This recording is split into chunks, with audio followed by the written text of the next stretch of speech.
നമസ്കാരം. Breast feeding അവെയർനെസ്സിനെ പറ്റിയുള്ള ഒരു ഡിസ്കഷനാണ് നമ്മളിപ്പോൾ ഇവിടെ നടത്തുന്നത്. അപ്പോൾ ഇതിൽ പങ്കെടുക്കുന്നത് ഞാൻ ഡോക്ടർ ബിനു സെബാസ്റ്റ്യൻ, ഡോക്ടർ ദിവ്യ. ഞങ്ങൾ രണ്ടുപേരും ലൂർദ് ഹോസ്പിറ്റലിലെ സീനിയർ ഗൈനക്കോളജിസ്റ്റാണ്. അപ്പോൾ എല്ലാവർക്കും ബ്രസ്റ്റ് ഫീഡിങ്ങിൻ്റെ ബെനിഫിറ്റ്സ് മദറിനും ബേബിക്കും ഉള്ളതെല്ലാം അറിയാം. പക്ഷെ എന്നാലും ഫ്രീക്വൻ്റ്ലി അവർ ചോദിക്കുന്ന ചില സംശയങ്ങളുണ്ട്. അതാണ് ഇപ്പോൾ നമ്മളിവിടെ ക്ലിയർ ചെയ്യാനായിട്ട് പോകുന്നത്. മിക്കവാറും നമ്മൾ റൗണ്ട്സ് എടുക്കാനായിട്ട് ഡെലിവറി കഴിഞ്ഞ് പിറ്റേ ദിവസം ചെല്ലുമ്പോൾ അമ്മയും അല്ലെങ്കിൽ കൂടെ നിൽക്കുന്ന ആരാന്ന് വെച്ചാൽ അമ്മയമ്മയായിരിക്കാം, അല്ലെങ്കിൽ സ്വന്തം അമ്മയായിരിക്കാം, എല്ലാവരും ഇങ്ങനെ ആശങ്കപ്പെട്ട് നിൽക്കുന്നുണ്ടാവും. പാല് വന്നില്ല, കുഞ്ഞു കരച്ചിലായിരുന്നു രാത്രി മുഴുവൻ, ഇപ്പോൾ പാൽ ആവശ്യത്തിന് കിട്ടുന്നുണ്ടോ എന്ന് എങ്ങനെ അറിയും എന്നുള്ളതൊക്കെ. അപ്പം നെക്സ്റ്റ് ഡേ തന്നെ എങ്ങനെയാണ് പാല് വരുമോ, നമ്മൾ അത് കുറവാണോ എന്ന് എങ്ങനെ അറിയും എന്നുള്ളത്. ശരിക്കും ബ്രസ്റ്റ് ഫീഡിങ്ങിനെ പറ്റി പറയുമ്പോൾ നമുക്ക് ഇന്ന സമയത്താണ് വന്ന് തുടങ്ങുന്നത് അങ്ങനെ നമുക്ക് വ്യക്തമായിട്ട് പറയാൻ പറ്റില്ല.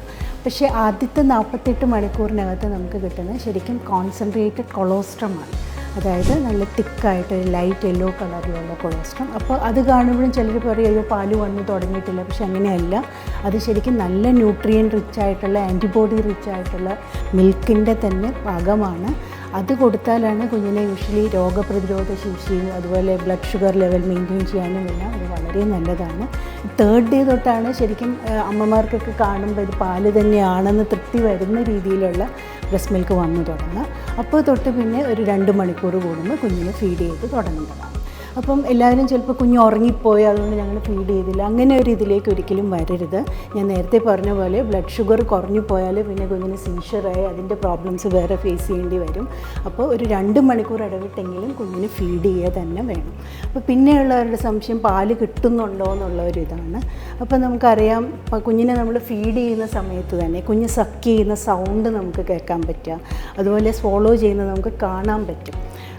രണ്ടാമതുള്ളത് നമ്മളിപ്പോൾ ഫീഡ് ചെയ്ത് കഴിഞ്ഞ് ബേപ്പ് ചെയ്ത് കുഞ്ഞിനെ കിടത്തി കഴിയുമ്പോൾ കുഞ്ഞൊരു 2 മണിക്കൂർ സുഖമായിട്ട് കിടന്ന് ഉറങ്ങുക. അതും കുഞ്ഞിന് ആവശ്യത്തിനുള്ള പാല് കിട്ടി എന്നുള്ളതിൻ്റെ ഒരു ലക്ഷ്യമാണ്. അപ്പോൾ ആ ഉറക്കത്തിൽ നിന്ന് എണീറ്റാണെങ്കിലും കുഞ്ഞ് കൈയും കാലും ഒക്കെ അനക്കി സന്തോഷമായിട്ടിരിക്കുക. അതുപോലെ യൂറിൻ പാസ് ചെയ്യുന്നത് ഒരു ദിവസം ഒരു 8-10 പ്രാവശ്യം കുട്ടി യൂറിൻ പാസ് ചെയ്യുന്നുണ്ട്. അതിൻ്റെ തന്നെ അർത്ഥം ആവശ്യത്തിന് പാല് കിട്ടിയിട്ടുണ്ട്. പിന്നെ നമുക്കറിയാം ജനിച്ച ഉടനെ കുഞ്ഞിന് ചെറിയൊരു വെയിറ്റ് ലോസ് ഉണ്ടാവും. അത് ഒരു അസുഖം കൊണ്ടോ അങ്ങനെ ഒന്നും അല്ല, കുഞ്ഞിൽ വരുന്ന ചേഞ്ചസ് കൊണ്ട് വരുന്നൊരിതാണ്.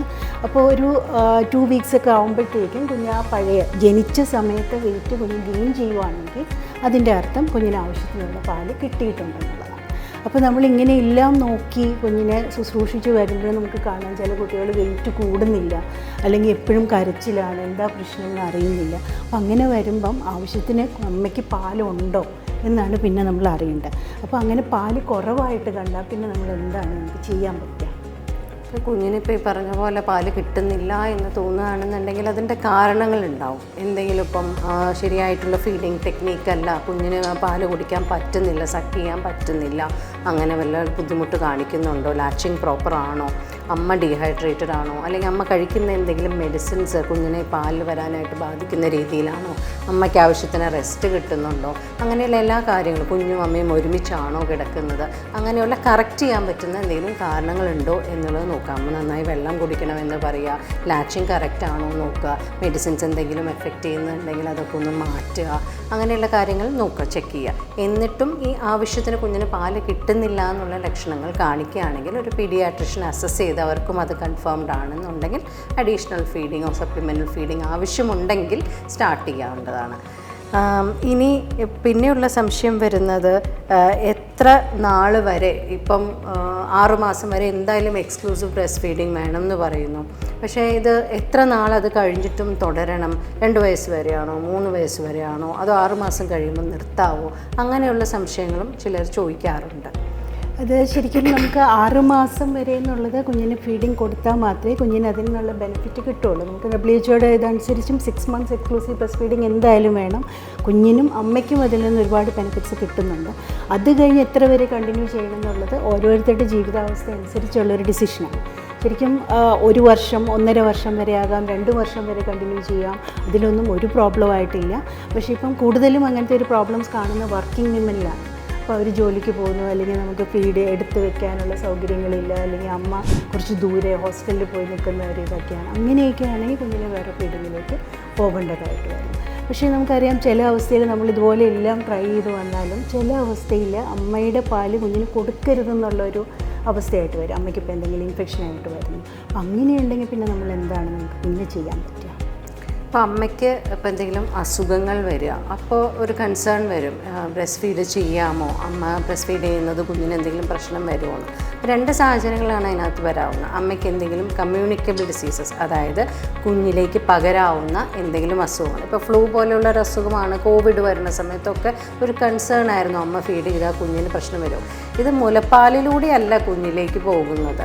മുലപ്പാലിലൂടേക്ക് പോകുന്ന ചില കണ്ടീഷൻസ്, അതായത് ഇപ്പോൾ HIV അല്ലെങ്കിൽ അങ്ങനെയുള്ള കണ്ടീഷൻസ് മാത്രമേ മുലപ്പാലിലൂടെ കുഞ്ഞിന് പോകാനുള്ള സാധ്യതയുള്ളൂ.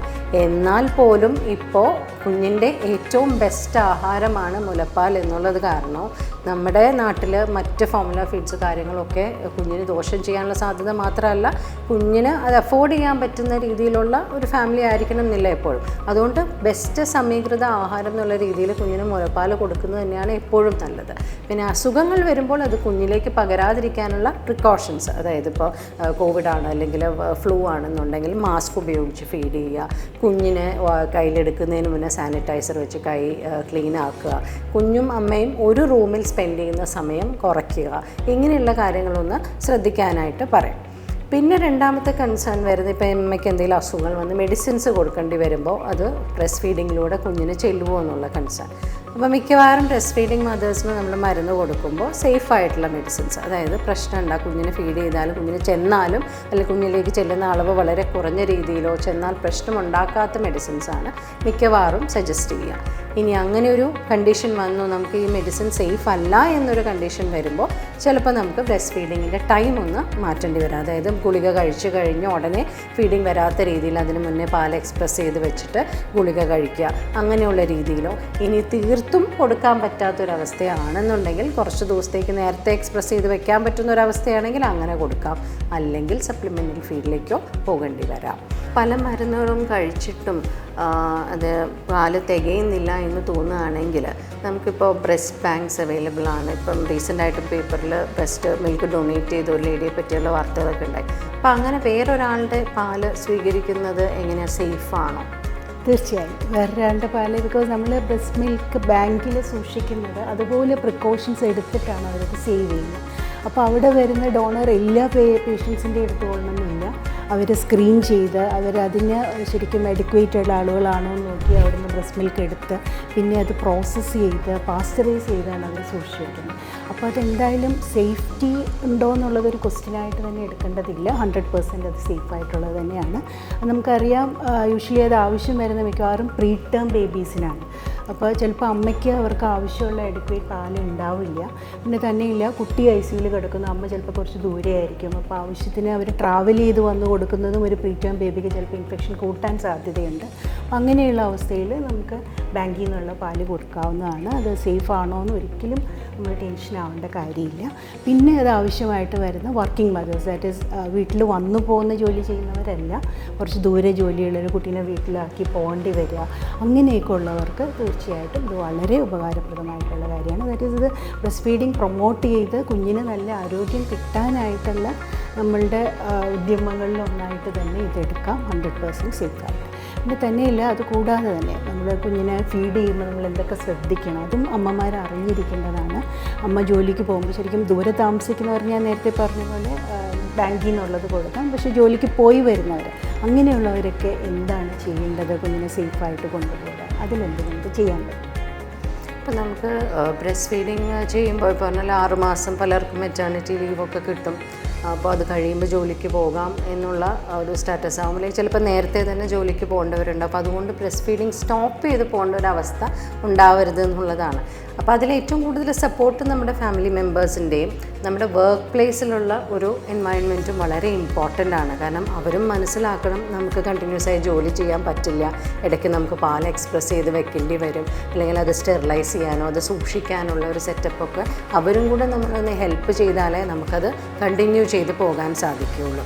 അപ്പോൾ വർക്ക് പ്ലേസിൽ നമ്മൾ പോകുന്നതിന് മുന്നേ തന്നെ നമുക്ക് എന്തൊക്കെയാണ് ഓപ്ഷൻസ് എന്നുള്ള ബ്രസ്റ്റ് മിൽക്ക് എങ്ങനെ എക്സ്പ്രസ് ചെയ്ത് വെക്കാം, അതിന് വേണ്ട സാധനങ്ങൾ എന്തൊക്കെയാണ്, നമ്മൾ എത്ര നേരം പുറത്ത് വെക്കാൻ സാധിക്കും, എത്ര നേരം ഫ്രിഡ്ജിലാണെങ്കിൽ എത്ര നേരം സൂക്ഷിക്കാൻ സാധിക്കും, അതെങ്ങനെ കുഞ്ഞിന് കൊടുക്കും, പരമാവധി ബോട്ടിൽ ഒഴിവാക്കി അതെങ്ങനെ കുഞ്ഞിന് വീട്ടിലുള്ളവർക്ക് അതെങ്ങനെ ഫീഡ് ചെയ്യാൻ സാധിക്കും, സേഫ് ആയിട്ടുള്ള രീതിയിൽ ഫീഡ് ചെയ്യാൻ സാധിക്കും എന്നുള്ള കാര്യങ്ങളൊക്കെ എല്ലാം നമ്മൾ അറിഞ്ഞ് അവരെയും ഇതെല്ലാം പഠിപ്പിച്ച് വെക്കേണ്ടിയിരിക്കുന്നു. അപ്പോൾ നമുക്ക് പുറത്ത് ഇപ്പോൾ എക്സ്പ്രസ് ചെയ്യാനാണെങ്കിൽ നമ്മൾ ജോലിക്ക് പോകുന്നതിന് മുന്നേ കുറച്ച് എക്സ്പ്രസ് ചെയ്ത് വെച്ചിട്ട് പോകാം.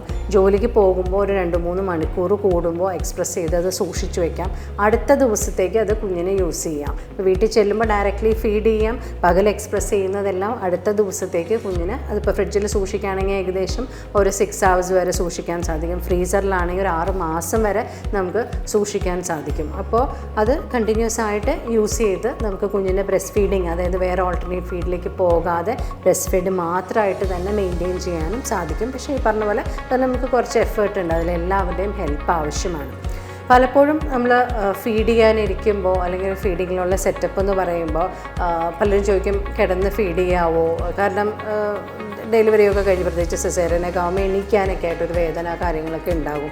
അപ്പോൾ അത് നമ്മൾ കാണുമ്പോൾ തന്നെ നമ്മൾ എണീച്ച് ഫീഡ് ചെയ്യണം നിർബന്ധം പറയും. അപ്പോൾ നമ്മളോടൊരു ദേഷ്യം തോന്നുന്ന ഒരു അവസ്ഥയായിരിക്കും, ഇത്രയും വേദനയായിട്ട് ഈ ഡോക്ടർ എന്തിനാണ് നിർബന്ധിക്കുന്നത്, എന്നെ കിടന്ന് ഫീഡ് ചെയ്യുന്ന സമ്മതിക്കാത്ത എന്താ എന്ന് ചിലപ്പോൾ ചോദിക്കാറുണ്ട്.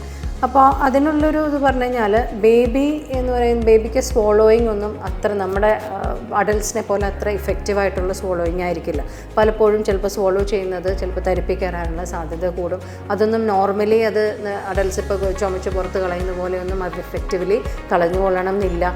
ആസ്പിറേഷൻ ആവാം, ഇൻഫെക്ഷൻ ആവാം, അതൊക്കെ സീരിയസ് ആയ കോംപ്ലിക്കേഷൻസിലേക്ക് ലീഡ് ചെയ്യും. അപ്പോൾ ഡെഫിനറ്റ്ലി നമുക്ക് കുറച്ച് ബുദ്ധിമുട്ടുണ്ടെങ്കിലും ബേബി നമ്മൾ ഇരുന്ന് ഫീഡ് ചെയ്യുക. അപ്പോൾ ആസ്പിറേഷനുള്ള സാധ്യത കുറവാണ്. ഫീഡ് ചെയ്ത് കഴിഞ്ഞ് ഗ്യാസ് കളഞ്ഞിട്ട് കിടത്തുക, അപ്പോഴും ഈ മൂക്കിക്കൂടെയും തരപ്പിക്കൂടെയും വരുന്നതിനുള്ള ചാൻസ് കുറയ്ക്കാം. അപ്പോൾ അങ്ങനെ ഒരു സീരിയസ് ആയൊരു കോംപ്ലിക്കേഷൻ നമുക്ക് ഒഴിവാക്കാൻ സാധിക്കും. അപ്പോൾ കുറച്ച് ബുദ്ധിമുട്ട് അനുഭവിച്ചാൽ അപ്പോൾ അതിനെ പറഞ്ഞ പോലെ നമ്മൾ ബ്രസ്റ്റ് ഫീഡിങ്ങിന് വേണ്ടി മാനസികമായിട്ടും ശാരീരികമായിട്ടും നമ്മളും നമ്മുടെ കൂടെയുള്ളവരും ഇനി വർക്ക് ചെയ്യാൻ പോകുന്നതാണെങ്കിൽ വർക്ക് പ്ലേസിലുള്ളവരും എല്ലാവരും ഇതിനൊരു മാക്സിമം സപ്പോർട്ട് കൊടുത്താലേ നമുക്ക് ഈ ബ്രസ്റ്റ് ഫീഡിങ്, അതായത് കുഞ്ഞിനും അമ്മയ്ക്കും അഡ്വാൻറ്റേജസ് ആയ ബ്രസ്റ്റ് ഫീഡിങ് വളരെ ഭംഗിയായിട്ട് കണ്ടക്ട് ചെയ്ത് പോകാൻ സാധിക്കുകയുള്ളൂ. അല്ലേ മാഡം? ശരി. പിന്നീട് ജോലിക്ക് പോകുന്ന ആളുകൾ വരുമ്പോൾ അവരും ക്ഷീണിച്ചായിരിക്കും വരുന്നത്. അപ്പോൾ അവർക്കൊന്ന് കിടന്ന് ഫീഡ് ചെയ്താന്ന് തോന്നുമ്പോൾ ചിലപ്പോൾ അവർ തന്നെ അറിയാതെ ഉറങ്ങിപ്പോകും. അതും കുഞ്ഞിന് വളരെ ഡേഞ്ചറസ് ആയിട്ടുള്ള ഒരിതാണ്. അപ്പോൾ ശരിക്കും പറഞ്ഞാൽ കുഞ്ഞിൻ്റെ നേസൽ ബ്ലോക്കും ഇതുമൊക്കെ ആയിട്ട് വന്ന് അമ്മ ഉറങ്ങിപ്പോകുന്നു ചിലപ്പോൾ നമ്മൾ അറിയാതെ തന്നെ വലിയൊരു ആപത്ത് വന്നു വന്നിരിക്കും. അപ്പോൾ അതൊക്കെ ശരിക്കും പ്രഗ്നൻറ്റ് പീരീഡിൽ തന്നെ ആൻറ്റിനേറ്റൽ ക്ലാസ് അറ്റൻഡ് ചെയ്ത് നമ്മൾ അറിഞ്ഞിരിക്കും, നമ്മുടെ കൂടെയുള്ളവരും അമ്മമാരാണെങ്കിലും ഹസ്ബൻഡാണെങ്കിലും അവർ അറിഞ്ഞിരുന്ന അങ്ങനത്തെ പ്രോബ്ലംസ് എല്ലാം അവോയ്ഡ് ചെയ്ത് ബ്രസ്റ്റ് ഫീഡിങ് കണ്ടിന്യൂ ചെയ്താൽ മാത്രമേ നമുക്ക് കുഞ്ഞിനെ ആരോഗ്യകരമായിട്ടുള്ളൊരു ജീവിതത്തിലേക്ക് കൊണ്ടുവരാനായിട്ട് സാധിക്കുകയുള്ളൂ. ബ്രസ്റ്റ് ഫീഡിങ്ങിനെ പറ്റി ഈ ക്ലാസ് നിങ്ങൾക്ക് ഹെൽപ്ഫുൾ ആയിരിക്കുന്നു എന്ന് ഞങ്ങൾ പ്രതീക്ഷിക്കുന്നു. Thank you.